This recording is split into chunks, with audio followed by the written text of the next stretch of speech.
Hi అండి. Welcome to Ganit ఇంటి రుచులు.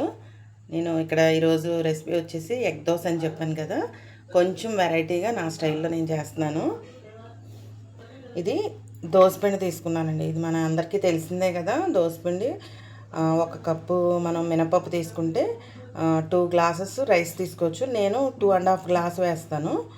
కొంచెం మనం అది నానబెట్టుకునేటప్పుడు, పప్పు నానబెట్టుకునేటప్పుడే నేను ఒక స్పూను పచ్చిశనగపప్పు, ఒక హాఫ్ స్పూన్ అయినా వేసుకోవచ్చు ఇష్టం ఉంటే. మెంతులు కొంచెం లైట్గా అదొక స్పూను, ఇదొక స్పూను వేసుకున్నానండి నేను నానబెట్టేటప్పుడు, పప్పు నానబెట్టేటప్పుడు. అది మెంతులు ఫ్లేవర్ కూడా మనకి బాగుంటుంది. ఇలాగా మనం నానిన తర్వాత గ్రైండ్ చేసేసుకుంటాం కదా, మామూలు దోసపిండి ఇది. ఇందులోకి నేను వెరైటీ అని చెప్పాను కదా, ఇది వచ్చేసి పండుమిర్చి పేస్ట్ అండి.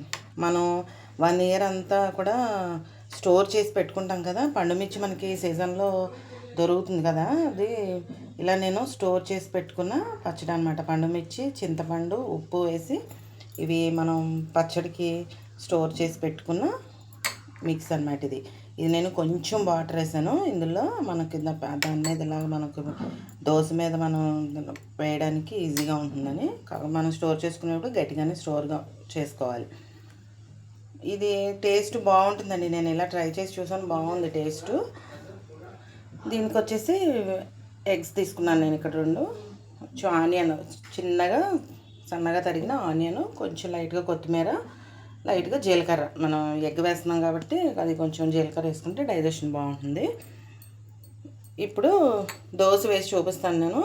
ఒకవేళ ఇది అందరికీ అవైలబుల్ ఉండదు కాబట్టి, పండుమిర్చి అందరికీ అవైలబుల్ ఉండదు కాబట్టి ఉన్నవాళ్ళు ఇలా చేసుకోవచ్చు. లేని వాళ్ళు ఏం చేస్తారంటే ఇన్స్టెంట్గా మనకి మామూలు ఎండుమిర్చి ఉంటుంది కదా, దాన్ని కొంచెం వాటర్లో నానబెట్టేసుకుంటే, అది నానబెట్టేసుకున్న తర్వాత ఎంతకు తొందరగానే నానిపోతుంది కదా, ఒక 15 మినిట్స్ 10 మినిట్స్ అలా ఉంచుకున్నా కూడా నానిపోతుంది. నానిన తర్వాత అది మనం కొంచెం మరీ మెత్తగా పేస్ట్ చేసేసుకోకుండా, కొంచెం మరీ బరక్గా కాకుండా కొంచెం సెమీ పేస్ట్ లాగా మనం చేసుకుని, కొంచెం సాల్ట్ వేసుకుని దాన్ని కొంచెం గ్రైండ్ చేసేసుకున్నా సేమ్ మనకి ఇలాగే ఉంటుంది. కాకపోతే టేస్ట్ కొంచెం తేడా ఉంటుంది. ఇది చింతపండు, సాల్ట్, ఈ పండుమిర్చి మిక్స్ అయిపోయి ఉన్న వేస్ట్ అన్నమాట ఇది. అలా చేసుకుంటే మామూలు ఎండుమిర్చి, సాల్ట్ అందులో కూడా వేసుకుంటే కొంచెం చింతపండు వేసుకోవచ్చు లైట్గా, లేకపోతే లేదు. అలా అయినా కూడా బాగానే ఉంటుంది. అది కూడా లేదు, అలా కూడా టైం లేదనుకుంటే మనకి మామూలు కారం, మిర్చి కారం ఉంటుంది కదా, ఆ కారంలోనే కొంచెం సాల్ట్ లైట్గా వేసేసుకుని, కొంచెం వాటర్ వేసి కలుపుకుని అలా వేసుకున్నా బాగానే ఉంటుంది. మన అవైలబిలిటీ బట్టి మనం చేసుకోవచ్చు ఏదైనా సరే. కాకపోతే టేస్ట్ ఇది బాగుంటుంది. ఇప్పుడు దోశ వేసి చూపిస్తానండి. ఎగ్ దోశ ఒకటి మామూలుగా ఒకటి చూస్తాను. ప్లెయిన్ ఆనియన్ దోశ కూడా మామూలు ఎగ్ తిన్న వాళ్ళు ఉంటారు కదా, అది మామూలుగా ఈ పేస్ట్ వేసుకుని ఆనియన్ వేసి కూడా చేసుకోవచ్చు. అది కూడా చూపిస్తాను నేను, అదొకటి ఇదొకటి. ఇప్పుడు స్టవ్ మీద ప్యాన్ పెట్టేసుకుందాం. స్టవ్ మీద నేను ప్యాన్ పెట్టేసానండి. ఇది హీట్ అయింది. ఇప్పుడు మనం దోశ వేసేసుకుందాం.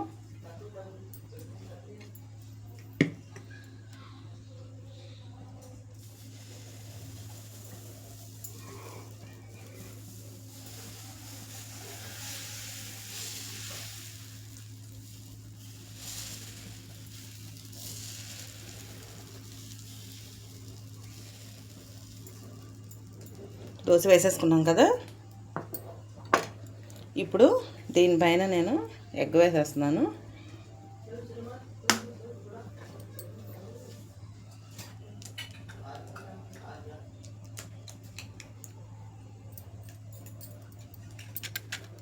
అది స్ప్రెడ్ చేసుకోవాలి.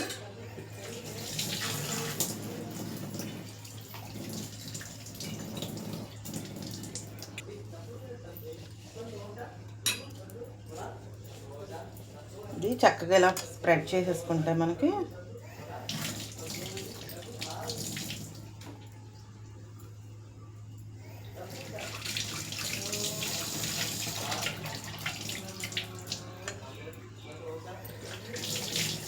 స్ప్రెడ్ చేసేసుకున్నాం కదండి. ఇందులో కొంచెం నేను జీలకర్ర వేస్తున్నాను.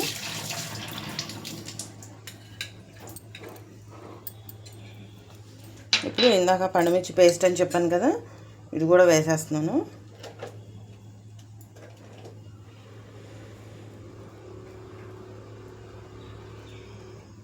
వేసుకుని ఇలా స్ప్రెడ్ చేసేసుకుని లాస్ట్లో ఆనియన్ అది వేసుకుంటే మనకి అది ఈవెన్గా మనకి ఫ్రై అయిపోతుంది. ఎక్కువ కావాలనుకున్న వాళ్ళు కొంచెం ఎక్కువ వేసుకోవచ్చు పేస్ట్.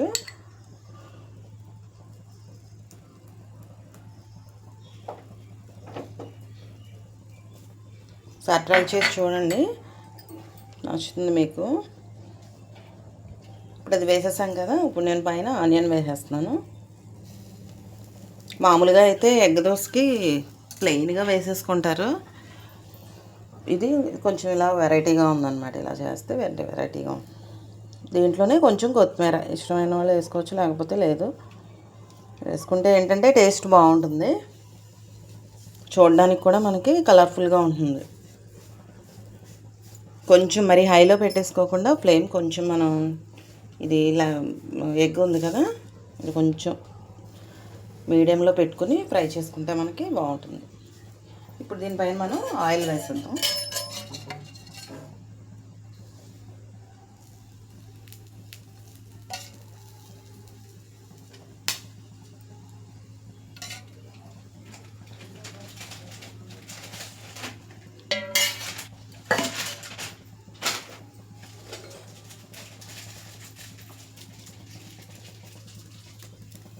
చేసుకుని కొంచెం ఇలా మనం దీన్ని ఇలా కొంచెం ఇలా అంటే కొంచెం మనకి ఆనియన్ రివర్స్ చేసినప్పుడు కొంచెం ఆనియన్ అది మనకి పడిపోకుండా ఉంటుంది.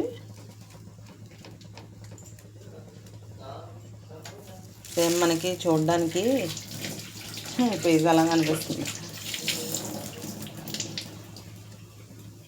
రివర్స్ చేసిన తర్వాత ఎక్కువసేపు ఉంచక్కర్లేదండి, మళ్ళీ ఆనియన్ అది మాడిపోతే బాగోదు. మనకి ఎగ్ కూడా చాలా తొందరగానే ఫ్రై అయిపోతుంది కదా. పేస్ట్ ఇది ఎక్కువ కావాలి అంటే కొంచెం ఇది కారంగా చిల్లీ కొంచెం ఎక్కువ ఉంటుంది కదా, కారం స్పైసీ ఎక్కువగా ఇష్టపడే వాళ్ళు కొంచెం ఎక్కువ వేసుకోవచ్చు. ఇది పేస్ట్ పిల్లలకి అలా ఇచ్చినప్పుడు మనం కొంచెం తగ్గించుకుని ఇస్తే బాగుంటుంది.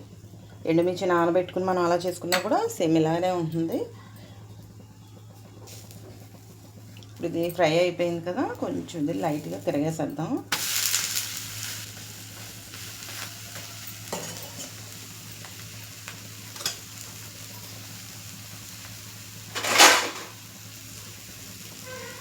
ఎక్కువసేపు అవసరం లేదండి, ఇలా వేసాం కదా, ఉడికి జస్ట్ ఒక 2 minutes ఉంచేసి తీసేసుకోవచ్చు. మనం తీసేస్తున్నాను నేను, సరిపోతుంది. చూసారా మనకి ఇది ఇలా ఫ్రై అయిపోతుంది.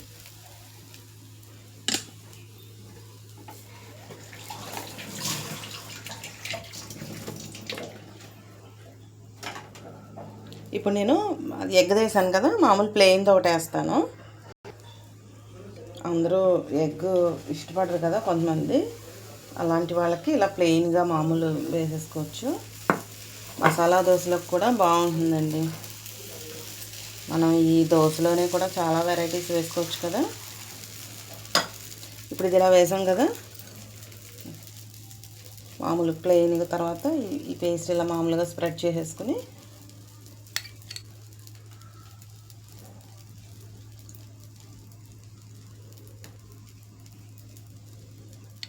అంతా స్ప్రెడ్ చేసేసుకుని కొంచెం జీలకర్ర, అలాగే ఆనియన్. మామూలుగా మనం ఇలా ప్లెయిన్ దోసకైతే ఇంక రివర్స్ చేసుకునే పని ఉండదు, అది ఎగ్ కాబట్టి కొంచెం మనం ఫ్రై అవ్వడానికి రివర్స్ చేసాం. ఇదైతే దానికి ప్లెయిన్ దోసకి మనకి అవసరం ఉండదు. కొంచెం ఇందులోనే కొత్తిమీర, మీకు ఇష్టమైతే ఇందులో క్యారెట్ తురుము కూడా వేసుకోవచ్చు అండి, మన ఇష్టం. మనకి ఏది ఇష్టమైతే అది వేసుకోవచ్చు. ఎప్పుడు ఒకలాగే తింటే మనకి బోర్ కొట్టేస్తుంది, అందుకని అలా ఒక్కొక్కసారి కొంచెం అలా డిఫరెంట్గా చేసుకుంటే మనకి ఏంటంటే తినడానికి ఇంట్రెస్ట్ ఉంటుంది. పిల్లలకైనా ఎవరికైనా తినడానికి కొంచెం మనకి ఇంట్రెస్ట్గా ఉంటుంది. అంతేనండి, ఇలా సింపుల్గా ప్లెయిన్ దోశ అయితే ఇలా వేసేసుకుని ఇది మామూలు మనకి ఫ్రై అయిపోతుంది కదా, ఇంకా దీన్ని రివర్స్ చేసుకోక్కర్లేదు. అంతే సింపుల్గా మనకి పండుమిర్చి పేస్ట్ తోటి దోశ రెడీ అయిపోతుంది. నేను ఇప్పుడు దీన్ని తీసేస్తాను. మనకి రెడీ అయిపోయినాయండి. ప్లేట్లోకి సర్వ్ చేశాను. ఇది నార్మల్ దోశ, ఎగ్లెస్. మా ప్లెయిన్ దోశ వేసాను కదా, ఇలా వేసాను. ఇది ఆ ఎగ్ లేకుండా. ఇప్పుడు ఎగ్ దోశ చూపిస్తాను. ఇది ఎగ్ దోశ చూడండి, చాలా కలర్ఫుల్గా ఉంది కదా. పిల్లలకు కూడా ఎలా ఉంటే బాగుంటుంది.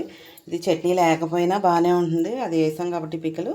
నేను ఇక్కడ పల్లి ఆనియన్ చట్నీ చేశాను. నేను ఆల్రెడీ చూపించాను అనుకుంటే ఇది చట్నీ, తర్వాత మళ్ళీ ఒకసారి మళ్ళీ చెప్తాను.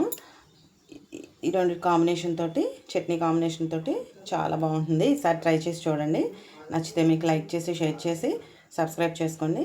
Thanks for watching.